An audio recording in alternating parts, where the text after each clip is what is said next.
Hey goalies, on today we have Olivier Lafreniere.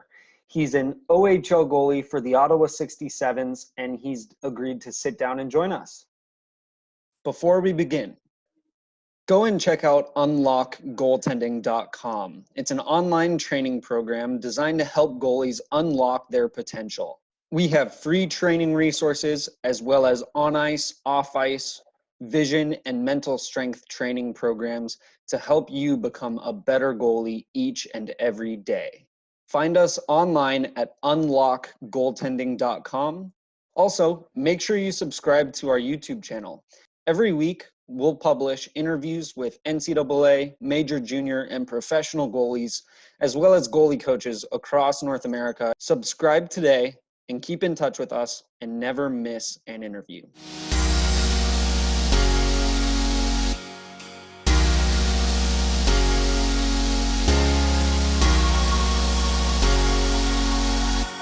Hey goalies, Josh Aycock here with UnLock Goaltending. Joining me today is Olivier Lafreniere. Did I get it right? Yeah, you got it right. Perfect. So thank you so much for joining us, Olivier, and we really appreciate it. If you wouldn't mind, right off the bat, please just tell us about yourself, how you got to where you are now, and kind of your path as a goaltender. Well, first of all, thanks for having me. Always a pleasure to share some knowledge. But the background story on me is I come from Bradford, Ontario. When I was in second grade, I was a forward, but I'd always asked to be the goaltender, always in the rotation. I'd always ask. My parents weren't really fond of it, but they kind of just allowed it just to try out the positions. My mom actually convinced my dad one day, you know what, why not let him try to become a goalie? We'll put him in tryouts, see how he does. And my dad kind of looked at it in a way that, you know what, I'm going to teach my kid a lesson. Like, he didn't teach me a lesson. I taught him the lesson in the sense that, you know what, like if I can, put my mind to it, I can become a goalie. I played all 8 years from novice to minor midget for the York Simcoe Express AAA organization. And after my minor midget year, I was drafted to the Ottawa 67s of the Ontario Hockey League. And then this past season, I attended the camp for the Ottawa 67s and finally stuck with the team. But now I'm into my fourth season of junior hockey and still with the Ottawa 67s to this day. What has been maybe your hardest moment, the toughest time in your career where things didn't look so good maybe, or maybe you were really discouraged? What was that toughest time? I think a lot of goalies kind of think they hit rock bottom at times, in the sense that when I was 16, 17 years old and signed into the OHL and, didn't actually play a game yet, I was kind of very discouraged. And you know what, when I had my bad days in Wellington, I thought, I was at rock bottom and I thought I would never get out. And then when I back at last year, when I finally made the team, I look back and I kind of laugh at myself thinking like, you know what, like I thought it was the worst thing in the world, but realistically it would just kind of help me, become mentally tougher for more rock bottom moments if I ever had some, and think to myself, you know what, like this is, hopefully rock bottom so that, I can only go up from here. I've faced adversity, a lot of times throughout my career, and you know what, if anything, it's helped me build my mental toughness going to games now, knowing that, I can make those extra stops. I can, play the way I want to play. What is one piece of advice that you'd give to any young developing goaltender? Biggest piece of advice I've ever given to anybody is to never ever give up. And that goes from, not only hockey and sports, but just everyday life. Never give up. Never ever ever give up. When I'm playing hockey and, that diving save may look impossible, you know what, just don't give up. Dive for it, because you never know. You know what, like, buddy can hit the post, it can, you can catch it, you never know. Like, just never ever give up. Even if, it looks impossible, the save looks impossible, the situation or, wherever you stand looks impossible, just never give up. Like, never back down either. Just fight through it, grind through it, and be surprised with the results you can get.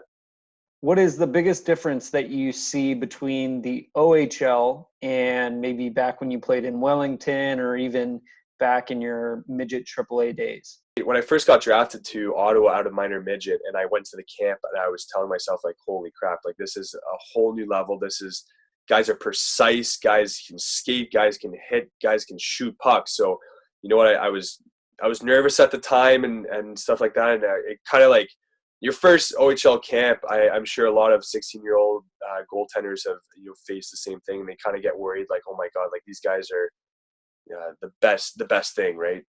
And the one thing I realized is, you know what, it's a lot faster, it's a lot harder, but at the same time, like if you work at it and you're dedicated, like it will get better. So I realized, especially at the beginning, that the release was a lot faster, and where they would place the puck, they were smarter. Like where they would throw the puck on my pad for a rebound, they knew they had that instinct of, they knew how I was going to react. So I had to play around and work with it. Obviously, I had my rough days and my rough practices. Don't get me wrong. I think everybody has them. But my transition from minor midget to junior A to the OHL is, pretty lucky and fortunate for it. What is one weakness that you're working on right now? What's one part of your game that you see as maybe not quite where you want it, that you're really focusing on? I work on everything as much as I can, just so that I don't have a certain weakness. I believe that working on mental toughness as a goalie, the mental side of the game is just as important as the physical, and that's something I try to improve on as much as I can. What is something you know now that you didn't know a year ago that you wish you could have told yourself a year ago? Like to tell myself is that, it's not going to be easy. Like you think that once you get into a certain level, you think you can do it, and you just think that you can be the best, but you know what, like you're gonna have to fight through adversity.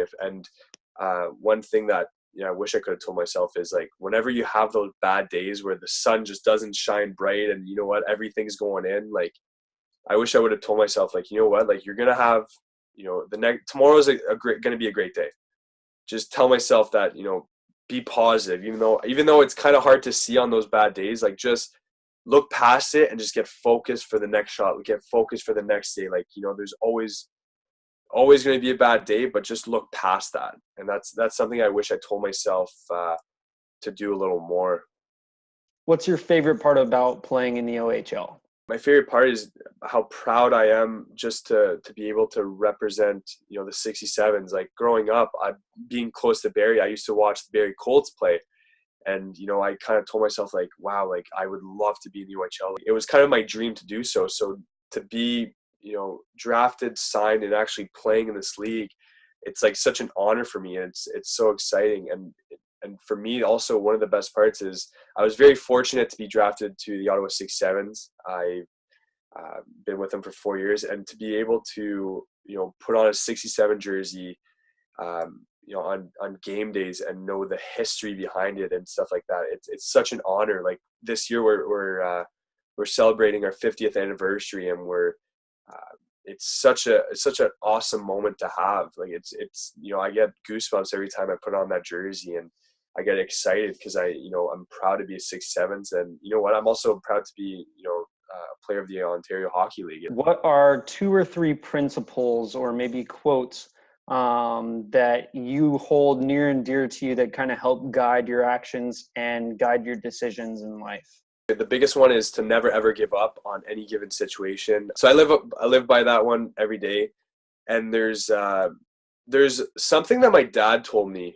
I remember this clearly. I was at a home game when I was playing for York Simcoe.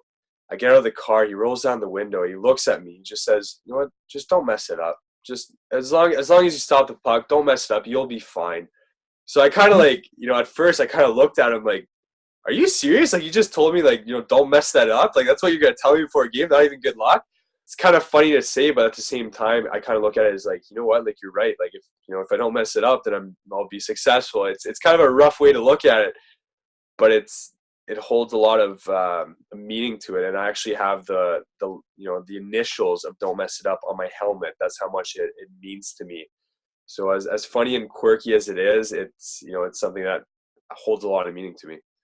Awesome. Well, Olivier, thank you so much for joining me. No, thank you very much. It was a pleasure to share my story, share my knowledge to all the goaltenders, young and old.